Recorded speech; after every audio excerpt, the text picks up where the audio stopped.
سید الانبیاء والمرسلین وعلی آلہ واصحابہ اجمعین اما بعد۔ 13ویں پارے کا خلاصہ یہ ہے،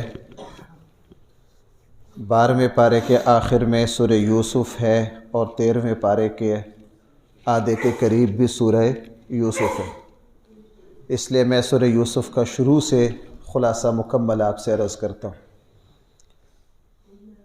قرآن کریم نے حضرت یوسف علیہ السلام کا جو واقعہ بیان کیا وہ تقریباً مشہور و معروف ہے، میں اس کو 2-4 منٹ میں مختصر عرض کر کے 2-4 باتیں اس کے حوالے سے عرض کرتا ہوں۔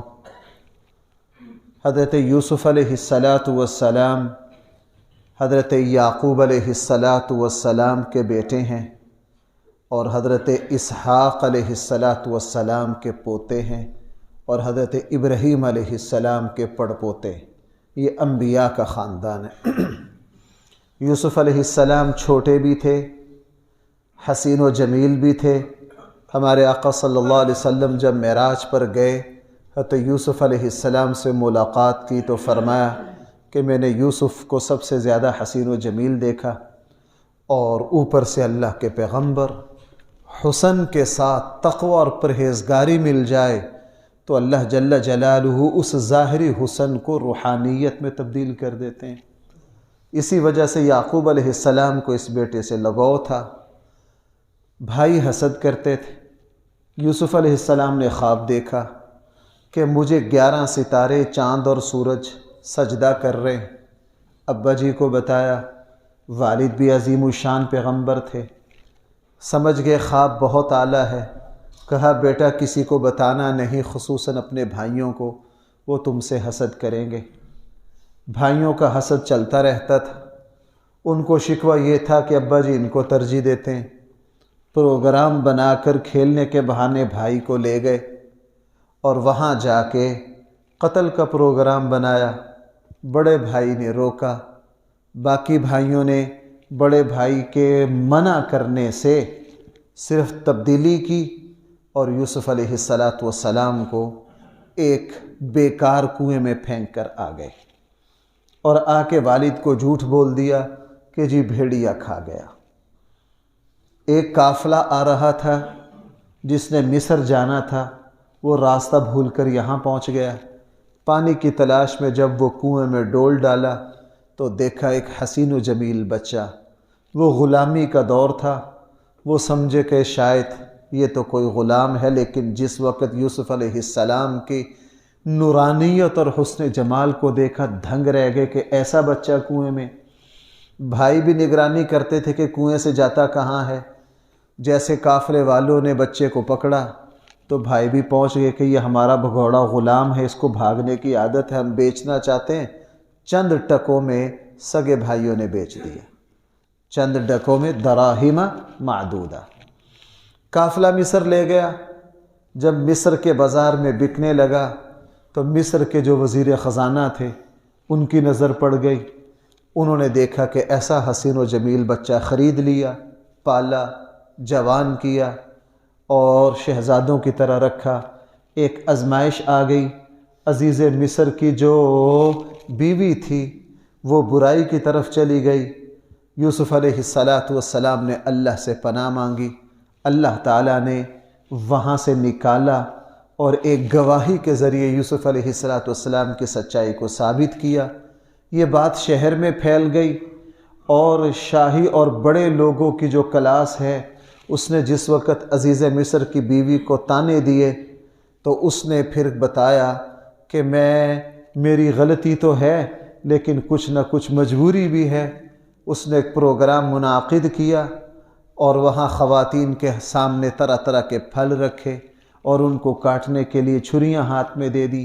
یوسف علیہ السلام کو بلایا اور وہ یوسف علیہ السلام کو دیکھ کر اس طرح دھنگ رہ گئی کہ انہوں نے چھریاں پھل کی جگہ اپنے ہاتھوں پہ چلا لی۔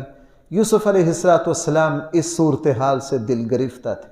اللہ کے پاکیزہ بندے ایسی چیزوں سے بہت پریشان ہو جاتے ہیں کہ پہلے میں ایک آزمائش سے نکلا، اب شاہی خواتین میں زیر بحث ہوں اور اب مجھے اس طرح پیش کیا جا رہا ہے۔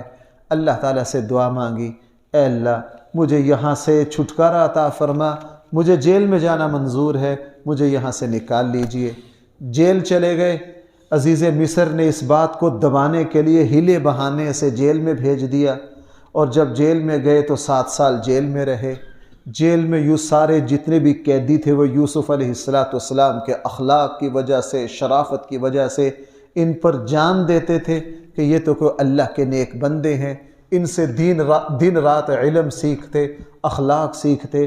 یوسف علیہ السلام نے اس جیل کو ایک تربیت گاہ اور ایک درسگاہ میں تبدیل کر دیا۔ 2 قیدیوں نے خواب دیکھا۔ ایک نے یہ دیکھا کہ میں انگور سے شراب نچوڑ کے بادشاہ کے سامنے پیش کر رہا ہوں۔ دوسرے نے یہ خواب دیکھا کہ میرے سر پہ روٹیوں کا ٹوکرا ہے اور پرندے جو ہیں اس میں سے کھا رہے ہیں۔ ساری جیل والوں کو پتہ تھا کہ یہ جو عظیم الشان قیدی ہیں یہ عالم بھی بڑے ہیں، خواب کے معبر بھی بہت ہیں۔ انہوں نے خواب کی تعبیر پوچھی، یوسف علیہ السلام نے بتا دی۔ ویسے ہی ہوا، جو بادشاہ کے سامنے شراب پیش کر رہا تھا اسے کہا تجھے رہائی ملے گی، اور جب رہائی ملے تو بادشاہ کے سامنے میرے کیس کو بھی رکھنا۔ اور جس نے یہ کہا تھا کہ میرے سر کے اوپر سے پرندے روٹیاں کھا رہے ہیں اس کو بتا دیا کہ تمہاری موت اور سولی پر چڑھنا ہے۔ ایسا ہی ہوا، اور وہ جس قیدی کو رہائی ملی وہ باہر جا کے حضرت یوسف علیہ السلام کو بھول ہی گیا۔ انسان مشقت کے بعد جب سہولت میں آتا ہے تو مشکل وقت کے ساتھیوں کو بھول جاتا ہے۔ یہ انسان کی کمزوریوں میں سے ایک کمزوری ہے۔ بات آئی گئی ہوگی کافی عرصے بعد، بادشاہ نے کئی سال 6-7 سال گزر گئے، بادشاہ نے خواب دیکھا۔ جب بادشاہ نے خواب دیکھا تو اس نے پورے مصر کے علماء کو بلایا۔ عجیب خواب دیکھ رہا ہوں کہ موٹی تازی گائے ہیں 7 اور اس کے مقابلے میں پتلی دبلی گائے ہیں۔ دبلی گائے جو ہیں وہ موٹی تازی گایوں کو کھا رہی ہیں۔ اس کی تعبیر کیا ہے؟ تو جناب جتنے بڑے بڑے وہاں علم والے تھے وہ تعبیر نہ بتا سکے۔ شاہی محل میں بادشاہ کا یہ خواب زیر بحث تھا، غور و خوض ہو رہا تھا۔ وہ جو خادم تھا بادشاہ کا، اس کا فوراً خیال ہے اوہو، جیل میں ایک شخص تھے جو بڑے عالم تھے، انہوں نے مجھے جو تعبیر بتائی تھی وہ ویسے ہوئی، میرے ساتھی کو جو تعبیر بتائی تھی ویسے ہوئی۔ بادشاہ سے کہا بادشاہ جی جیل میں ایک بہت بڑے عالم اللہ کے نیک بندے ہیں، خواب کی تعبیر ان کو آتی ہے۔ یوسف علیہ السلام کے پاس بادشاہ نے بندہ بھیجا، یوسف علیہ السلام نے تعبیر بتا دی، اور تعبیر بتا کے کہا جناب تعبیر یہ ہے کہ 7 سال جو ہیں وہ قحط کے آنے والے ہیں، پہلے 7 سال جو ہیں وہ اعلیٰ آئیں گے، پھر قحط کے آئیں گے، اور تم اس میں اپنے غلے کو محفوظ کر لو۔ جس وقت خزاں کا زمانہ اور آزمائش کا زمانہ آئے گا، جس وقت فصلیں نہیں ہوں گی، اس کو اس طرح سے کام لینا، پورا طریقہ کار سمجھا دیا۔ اور بادشاہ حیران رہ گیا، بادشاہ نے اس کے مطابق تیاری بھی کی، اور بادشاہ کو تعجب بھی ہوا کہ ایسا علم والا بندہ جیل میں۔ خادم کو کہا ان کو لاؤ، آرڈر جاری کیے۔ یوسف علیہ السلام نے کہا نہیں، میں جیل سے باہر نہیں آتا جب تک میرے مقدمے کو نپٹا نہ لیا جائے کہ میرے اوپر جو کیس ہے اس میں سچائی کیا ہے۔ اب بادشاہ نے یوسف علیہ السلام کو بلایا، دوبارہ اس کیس کی سماعت کی۔ اصل معاملہ وزیر خزانہ کا تھا، اب اللہ تعالیٰ نے بادشاہ تک پہنچا دیا۔ جس وقت دوبارہ سارے فریقین کو بادشاہ کے بارگاہ میں طلب کیا گیا، زلیخا اور اس کی پوری ٹیم نے اپنے گناہ کا اعتراف کیا کہ یہ تو اللہ کا نیک بندہ ہے، سارا قصور ہماری طرف سے ہے۔ اور پھر بادشاہ نے جو خواب دیکھا تھا 7 گایوں والا وہ شروع ہو گیا، اور بادشاہ سمجھ گیا کہ یہ اللہ کے مقرب بندے ہیں۔ اتفاق کی بات ہے کہ جس وقت وہ آزمائش کا وقت ابھی قریب آیا، بادشاہ کا انتقال ہونے لگا، اس نے وصیت کی کہ میرے بعد اسی نوجوان کو میری جگہ بادشاہ بنایا جائے۔ بادشاہ فوت ہو گیا، یوسف علیہ السلام مصر کے بادشاہ بنے۔ پھر وہ 6-7 سال بھی اور اگلے مشکل 7 سال بھی آئے۔ یوسف علیہ السلام نے پورے خطے کی ایسی خدمت کی کہ دور دور کے علاقوں میں یوسف علیہ السلام کی شہرت ہو گئی۔ اور وہ جو مشکل کے 7 سال آئے جن میں نہ فصلیں نہ لینا نہ دینا، بہت مشکلات آئیں، تو اس وقت فلسطین تک یہ بات پہنچی۔ کہاں مصر کہاں فلسطین، کہ جی مصر کے ایک بادشاہ ہیں، وہ بہت رحم دل ہیں اور ان مشکل زمانے میں سارے دنیا کو نوازتے ہیں۔ یعقوب علیہ السلام کے بیٹے اتنی دور غلہ لینے مصر پہنچے، اور جب مصر پہنچے تو بھائی نے پہچان لیا کہ جناب یہ وہی ہیں جن کی مہربانیاں مجھ پہ رہی ہیں۔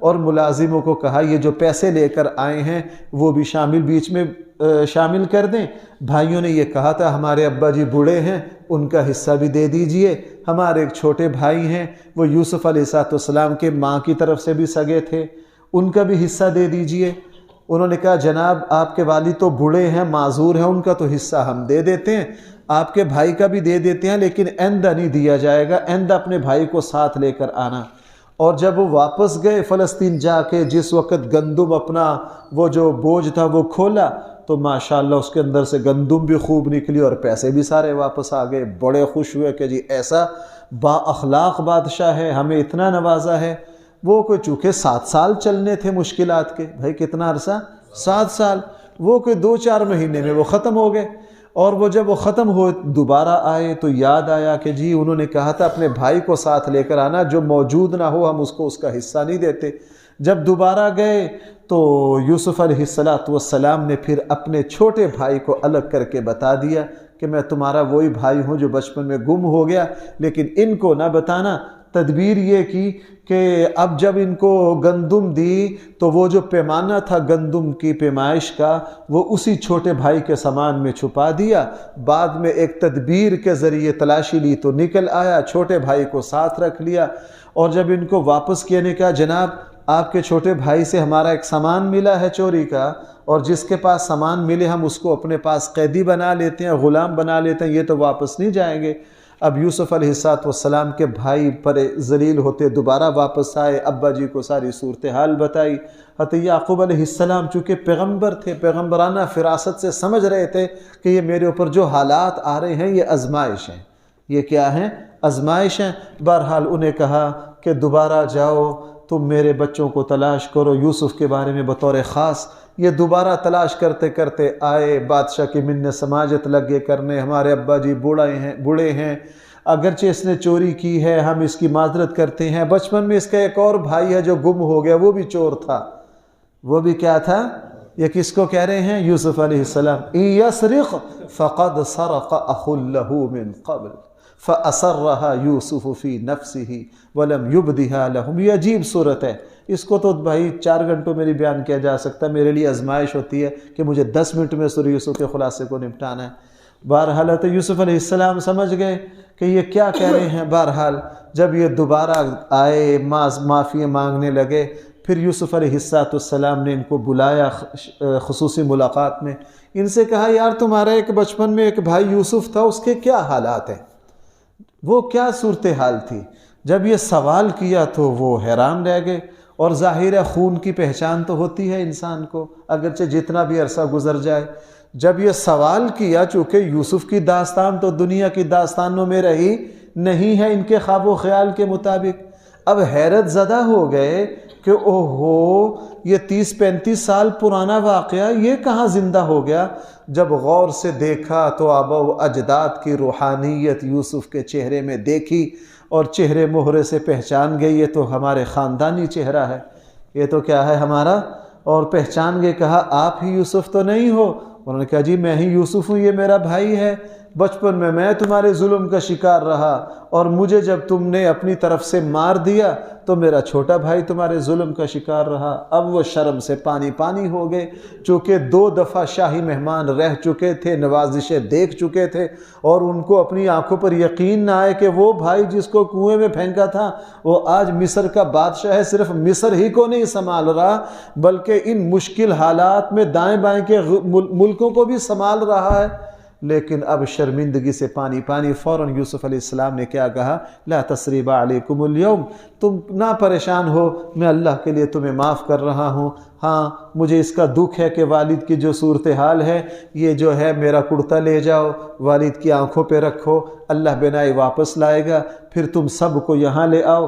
اور ایسا ہی ہوا، یوسف علیہ السلام جیسے یہ مصر سے کرتا چلا، تقریباً کوئی 600 کلومیٹر کے قریب فاصلہ بنتا ہے، لیکن مصر سے کرتا چلا 600 کلومیٹر دور حضرت یعقوب علیہ السلام نے کہا کہ مجھے یوسف کی خوشبو آ رہی ہے، اور پھر پوری حالات کھلے تو پھر سارے آل یعقوب ہجرت کر کے کہاں آئے؟ مصر آئے۔ اور اس زمانے میں سلام کی جگہ سجدہ ہوتا تھا، سجدہ تعظیمی۔ اسلام نے اس کو ختم کر دیا چونکہ اس سے شرک کا دروازہ کھلتا ہے۔ تو جس وقت ملاقات ہوئی، ظاہر ہے 40 سال کے بعد ملاقات تھی، ہم تو اس کو لفظوں میں نہیں لا سکتے، 40 سال کے بعد ملاقات تھی، تو یوسف علیہ السلام، ان کی اہلیہ اور یہ سارے بھائی سلام کے لیے سجدے میں پڑے۔ تو اس وقت یوسف علیہ السلام نے ابا جی سے عرض کیا، ابا جی یہ ہے اس خواب کی تعبیر جو میں نے بچپن میں دیکھا تھا، یہ میں نے مختصر سا واقعہ کی ایک جھلک ہے، اس میں 4-5 باتیں بڑی اہم ہیں، بس میں وہی عرض کر کے پھر اس پارے کا بقیہ حصہ آپ سے عرض کرتا ہوں۔ یوسف علیہ السلام کی مماثلت ہے ہمارے آقا صلی اللہ علیہ وسلم سے۔ یہ سورہ یوسف اس زمانے میں اتری جس زمانے میں حضور علیہ السلام بھی اسی مقام پر کھڑے تھے جس مقام پر حضرت یوسف کھڑے تھے۔ سارا خاندان، سارا قبیلہ قریشی، سارے حضرت امام الانبیاء صلی اللہ علیہ وسلم کے جانی دشمن، نبی کریم صلی اللہ علیہ وسلم کو جان بچانے کے لیے 3 دن کے لیے غار ثور میں چھپنا پڑا، اور صرف اپنا ہی قبیلہ، اپنے ہی شہر کے لوگ، اپنے ہی قریشی پورے عرب کو رسول اللہ صلی اللہ علیہ وسلم کی دشمنی پر لائے۔ سورہ یوسف نے آ کے رسول اللہ صلی اللہ علیہ وسلم کو بتایا، اللہ کے حبیب جس طرح یوسف بھائیوں کے حسد کا شکار تھے، آپ بھی اپنوں ہی کے حسد کا شکار ہیں، لیکن اللہ تعالیٰ نے جس طرح یوسف علیہ السلام کو بلندیوں تک پہنچایا، آپ کو بھی ہم اسی طرح بلندیوں تک پہنچائیں گے۔ اور پھر 3 دن تو غار ثور میں چھپے، لیکن 6 سال کے بعد پھر وہی وقت آیا کہ سارے مکہ کو فتح کیا۔ جس طرح یوسف علیہ السلام کے سامنے بھائی ذلیل ہوئے سر جھکائے کھڑے تھے، مکہ فتح کے موقع پر سارا مکہ سر جھکائے کس کے سامنے کھڑا تھا؟ اور رسول اللہ صلی اللہ علیہ وسلم نے کیا فرمایا تھا؟ وہی آیت پڑھی جو کس نے پڑھی؟ حضرت امام الانبیاء نے فرمایا، لا تثریب علیکم اليوم، آج تمہیں کسی طرح کی کوئی شرمندگی نہیں ہے۔ اس سے پتہ یہ چلا کہ ساری دنیا آپ سے حسد کرے، وہ اللہ کے فیصلے کے مقابلے میں آپ کا کچھ بگاڑ نہیں سکتی۔ آج لوگ ہمارے پاس، جی فلاں کو میرے ساتھ حسد ہے، فلاں نے میرے اوپر تعویذ کروا دی ہے، فلاں نے میرے اوپر یہ چیز کروا دی ہے۔ جناب یہ دنیا کے تعویذ اور ٹوٹ کے اللہ کے فیصلوں کو روک نہیں سکتے۔ یوسف علیہ السلام کے بھائیوں نے حضرت یوسف پر حسد کیا، اور سارے مکہ کے سرداروں نے نبی کریم صلی اللہ علیہ وسلم پر حسد کیا، سارے یہودیوں نے حضور علیہ السلام پر حسد کیا۔ کیا ہمارے آقا صلی اللہ علیہ وسلم اور حضرت یوسف کی بلندیوں کو حاسدین کے حسد نے روک لیا؟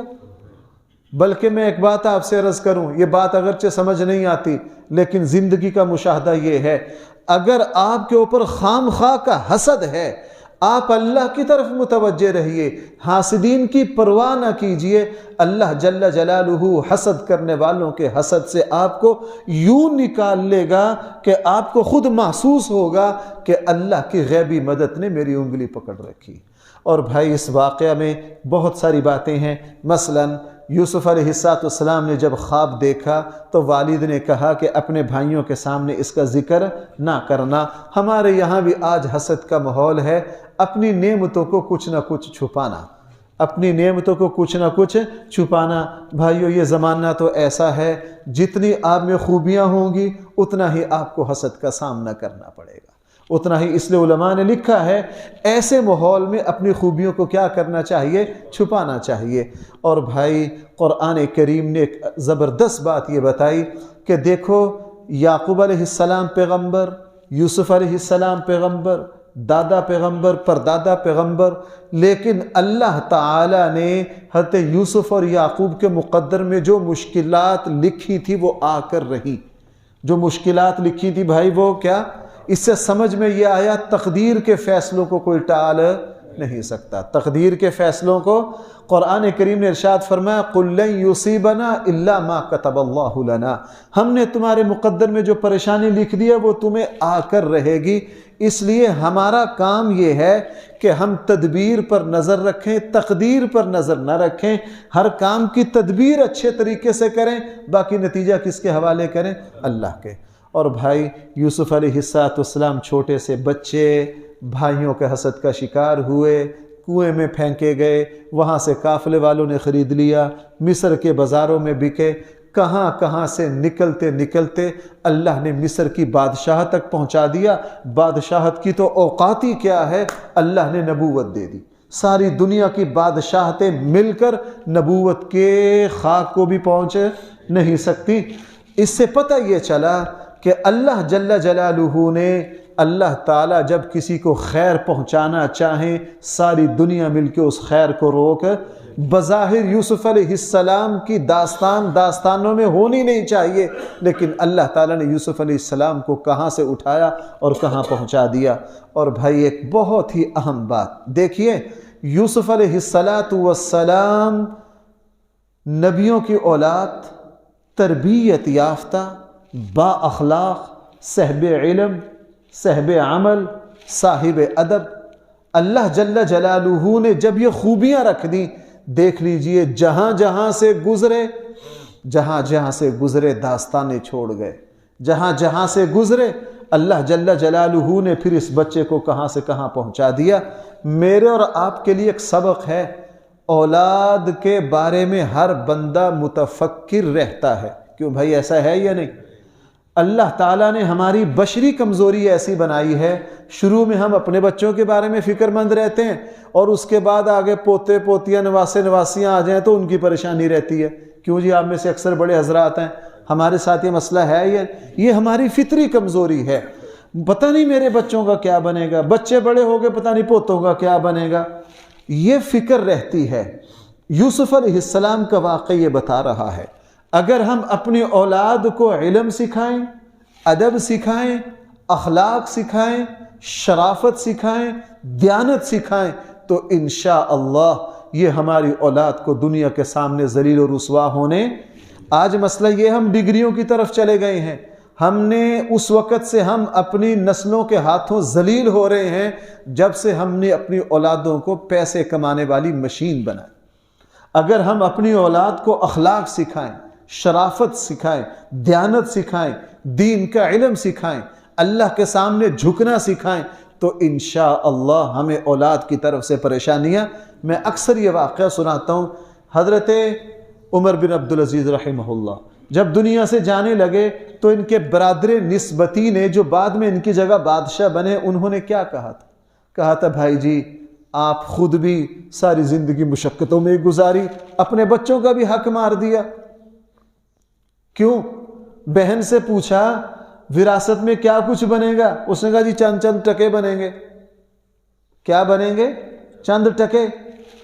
تو برادر نسبتی بچوں کے ماموں آئے کس کے پاس؟ حضرت عمر بن عبدالعزیز کے پاس۔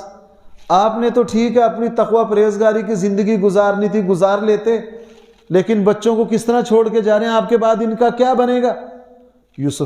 حضرت عمر بن عبدالعزیز ایمانی غیرت سے اٹھ کر مجھے بٹھاؤ، چونکہ آخری وقت تک کمزور تھے، اور اس وقت اپنے برادر نسبتی سے کہا، وہ سورہ اعراف کی آخری آیت پڑھی، ان ولی اللہ الذی نزل الکتاب وہو یتولی الصالحین، کہ جو نیک لوگ ہوتے ہیں ان کا والی وارث اللہ ہوتا ہے۔ میں نے اپنے بچوں کو نیک بنایا ہے۔ میں نے اپنے بچوں کو کیا بنایا ہے؟ بھائی آج ہمیں یہ سمجھ نہیں آتی، آج ہمیں یہ سمجھ، میں نے اپنے بچوں کو نیک بنایا، اور میں ان کو حرام دے کر نہیں جا رہا، میں ان کو کیا دے کے جا رہا ہوں؟ شیخ سعدی نے بھی یہ بات لکھی ہے، بڑے بڑے مورخین نے یہ بات لکھی ہے، یہ ثقہ بات ہے کہ جس وقت عمر بن عبدالعزیز کے انتقال ہوئے، ان کے 12 بیٹوں کو چند ٹکے آئے، اور پورے دمشق میں افسوس کیا گیا کہ ہم نے دنیا کا یہ پہلا بادشاہ دیکھا ہے جتنے بچے اتنے غریب مستحق کے زکوٰۃ ہوں۔ کیا ہو بھائی؟ مستحق کے زکوٰۃ ہو۔ لیکن چند سالوں کے بعد لوگوں نے پھر ایک منظر دیکھا، اس دن لوگوں کو حلال و حرام کی سمجھ آئی۔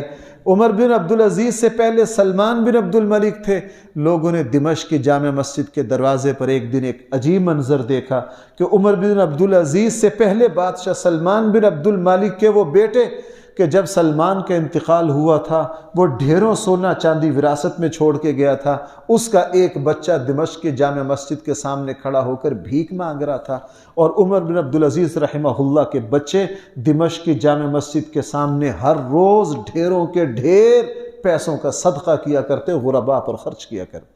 تو لوگوں کو یہ سمجھ آ گئی. اس لیے یوسف علیہ السلام کن کن مشکلات سے گزرے، لیکن چونکہ نبیوں کی تربیت یافتہ تھے اللہ جل جلالہ. بلکہ امام رازی نے ایک بڑا عجیب نقطہ لکھا. بھائی ایک بات عرض کروں تھوڑا سا، چونکہ میں ذرا یہ صبح کا وقت ہوتا آپ بھی تھکے ہوتے ہیں تو میں ذرا ہلکی باتیں عرض کرتا ہوں. یوسف علیہ السلام جس وقت انہوں نے ڈول ڈالا، بچہ نکلا، تو کیا کہا؟ ھذا بشرا. اوئے ہوئے اتنی بڑی خوشخبری، اتنا خوبصورت بچہ. پورا قافلہ دھنگ رہ گیا، چونکہ قافلے نے اس سے خوبصورت بچہ دیکھا. اوپر سے بھائی آ گئے، انہوں نے کیا کہا؟ ہمارا بھگوڑا ہے، اس کو عادت ہے، کئی باتیں مفسر لکھے، بستر پہ پیشاب بھی کر دیتا ہے، اس کو بھاگنے کی عادت ہے. اب حسین و جمیل تھے، جب قیمت لگی تو کیا قیمت لگائی؟ دراہیم معدودہ، چند ٹکے. اور امام رازی نے لکھا کہ یہی وہ بچہ جو چند ٹکوں میں بکا، لیکن کچھ سالوں کے بعد بادشاہ خود بادشاہت ان کو دے رہا ہے. بادشاہ خود بادشاہت کیا کر رہا ہے ان کو؟ یہ کیا؟ جو بچہ چند ٹکوں میں بکا تھا آج بادشاہت بھی اس کی قیمت نہیں بن رہی. یہ فرق کیا ہے؟ امام رازی نے یہاں نقطہ اٹھایا، فرمایا جناب جب یہ چند ٹکوں میں بکا تھا اس وقت صرف اور صرف اس کے پاس حسن و جمال تھا، اور جس وقت بادشاہت بھی اس کی قیمت نہیں بن پا رہی تھی اس وقت اللہ نے اس کو علم دے دیا تھا. اللہ نے اس کو کیا دے دیا تھا؟ علم دے دیا تھا. علم سے غلام جو ہیں وہ بڑے سے بڑی مسندوں پر پہنچ جاتے ہیں، اور جہالت سے بڑے بڑے علماء کی اولادیں ذلیل ہوتی پھرتی. بہرحال بھائی اس واقعے میں میرے اور آپ کے لیے بہت عبرت ہے. قرآن کریم نے، اب میں کچھ دو چار نکات اس پارے کے اور عرض کر دیتا ہوں. قرآن کریم نے 13ویں پارے میں ایک یہ بات ارشاد فرمائی ہے، اے نبی صلی اللہ علیہ وسلم آپ سارے لوگوں کو بتا دیجئے کہ جو بھی میرے نقش قدم پر چلنے والا ہے اس کا فریضہ یہ ہے کہ وہ اللہ کی طرف بلائے گا. وہ کس کی طرف بلائے گا؟ ہذہ سبیلی ادعو الی اللہ انا ومن اتبعنی. میں بھی ساری زندگی انسانیت کو کس کی طرف بلا رہا ہوں؟ اور جو میرے نقش قدم پر چلنا چاہتا ہے اس کا فریضہ بھی کیا ہے کہ ساری مخلوق کو کس کی طرف بلانا؟ اللہ کی طرف. ہم خود ہی اللہ کی طرف آ جائیں وہی غنیمت ہے، ہم نے دوسروں کو کیا بلانا ہے؟ حالانکہ ہمارا فریضہ ہے ہم زندگی میں جہاں رہیں جہاں جائیں اللہ کا تعارف کروائیں. کوشش کریں کہ ہم اپنی زندگی میں جہاں بیٹھیں، اپنے حلقہ احباب میں، اپنے گھروں میں، اپنے محلے میں، ہماری زندگی کا مقصد اللہ کے بندوں کو اللہ سے جوڑنا ہے. اس لیے مجدد صاحب کے ملفوظات میں ہے، بھائی سب سے بڑی نیکی یہ ہے کہ اللہ کے بندوں کو اللہ سے جوڑ دو. اللہ کے بندوں کو کس سے جوڑ دو؟ ہاں، وہ جو رستم کے دربار میں جو صحابی گئے تھے، جب رستم نے پوچھا تھا کس لیے آئے ہو، انہوں نے کیا کہا تھا؟ بندوں کو بندوں کی بندگی سے نکال کر کس کی بندگی میں ڈالنا ہے. یہی اس آیت کا مطلب ہے. اور بھائی قرآن کریم نے اس بارے میں ایک یہ بات ارشاد فرمائی ہے کہ ہم نے غیبی طور پر تمہاری حفاظت کے لیے بہت سے فرشتے لگا رکھے ہیں. لَهُ مُعَقِّبَاتٌ مِّن بَيْنِ يَدَيْهِ وَمِن خَلْفِهِ يَحْفَظُونَهُ مِنْ أَمْرِ اللَّهِ. یہ تو کل قیامت والے دن پتہ چلے گا نا کہ اللہ تعالیٰ نے ہماری حفاظت کے لیے، جیسے احادیث میں ہے نیکی کا تلقین کرنے والا ایک فرشتہ ہے، ہمارے کندھوں پر کرامن کاتبین ہیں. اور حدیث میں یہ بھی ہے کہ جب مسلمان کا آخری وقت آتا ہے قالوا ربنا اللہ تتنزل علیہم الملائکہ، بھائی فرشتے اترتے ہیں کہ نہیں؟ فرشتے اترتے ہیں. تو 13ویں پارے میں فرمایا ہم نے غیبی طور پر تمہارے دائیں بائیں فرشتے تمہاری خدمت کے لیے لگا رکھے ہیں جو تمہاری حفاظت کرتے ہیں. 13ویں پارے میں ایک یہ بات ارشاد فرمائی ہے کہ کائنات کی کوئی چیز ایسی نہیں ہے جو اللہ کی تسبیح نہ کرے. یہاں تک کہ جس وقت تم بادلوں کے اور جس وقت بارشوں میں تم بادلوں کی کڑک کو سنتے ہو، بھائی جو بجلی کڑکتی ہے وہ بھی کیا کرتی ہے؟ وہ بھی اللہ کی تسبیح کرتی ہے. قرآن یہ بات اس لیے مجھے اور آپ کو بتا رہا ہے کہ تم اشرف المخلوقات ہو، تمہیں بھی ہر وقت کس کو یاد رکھنا ہے؟ اللہ کو یاد رکھنا ہے. قرآن کریم نے ریاکاری اور اخلاص کو ایک مثال سے بتایا.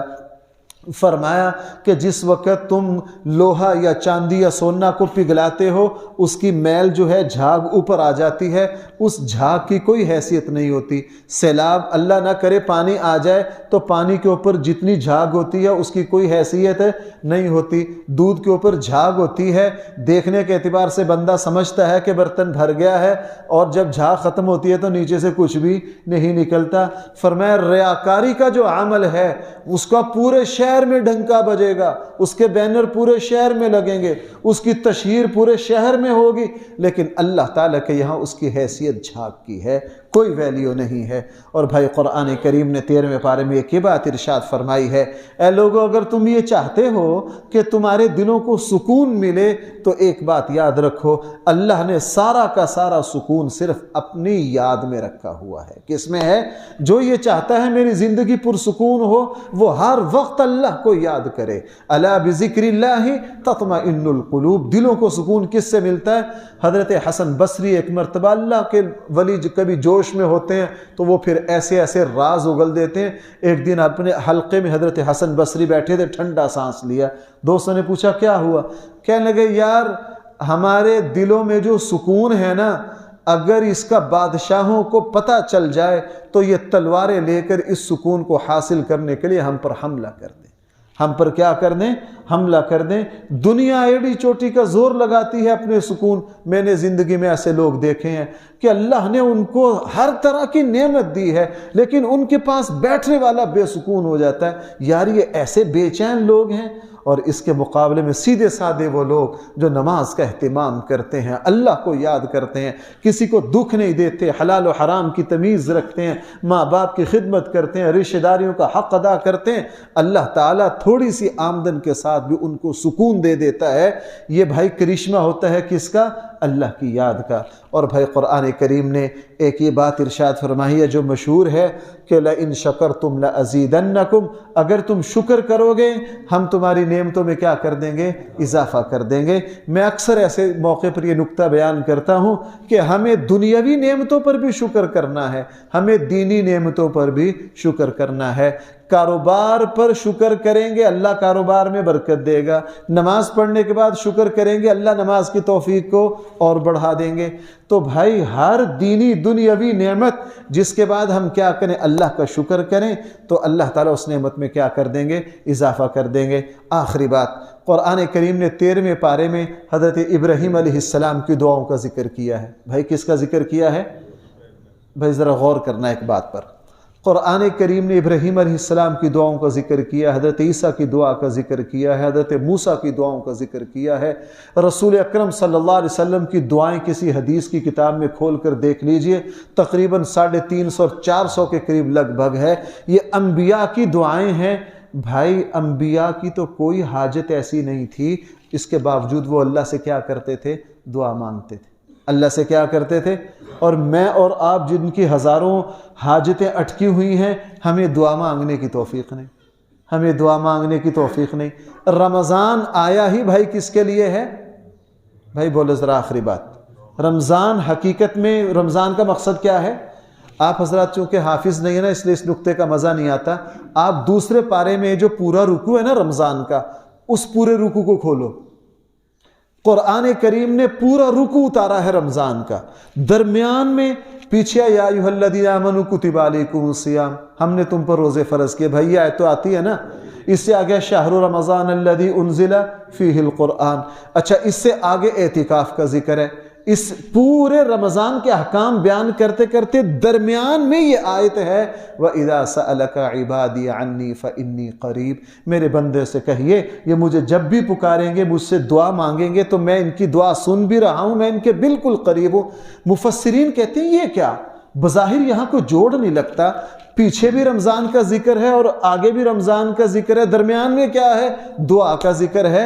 اوہو، پھر جب غور کرتے ہیں تو اللہ حقیقتیں کھولتے ہیں، وہ کہتے ہیں جناب یہاں یہ جو آیت ہے یہ بے جوڑ نہیں ہے، آگے بھی رمضان کا ذکر، پیچھے بھی رمضان کا ذکر، درمیان میں کون سی آیت ہے؟ دعا کی، درمیان میں دعا رکھ کے بتا دیا کہ رمضان اصل میں اللہ سے مانگنے کا مہینہ ہے۔ بھائی رمضان اصل میں اللہ سے مانگنے کا مہینہ ہے، لہٰذا اس مہینہ میں اللہ تعالیٰ سے خوب دعائیں مانگیے، اپنے لیے بھی اور دوسروں کے لیے بھی۔ میں آخری بات کیا کہ پھر آگے چل پڑتا ہوں، آپ کہتے ہیں یار ابھی ختم کرتا ہے ابھی ختم کرتا ہے، چلو اس آخری بات میں ایک اور بات بتا دوں۔ ایک اللہ والے دعا مانگتے، اپنی باری نہ آتی، پڑوسیوں کے لیے، دوسروں کے لیے دعا مانگ کے دعا ختم کر دیتے۔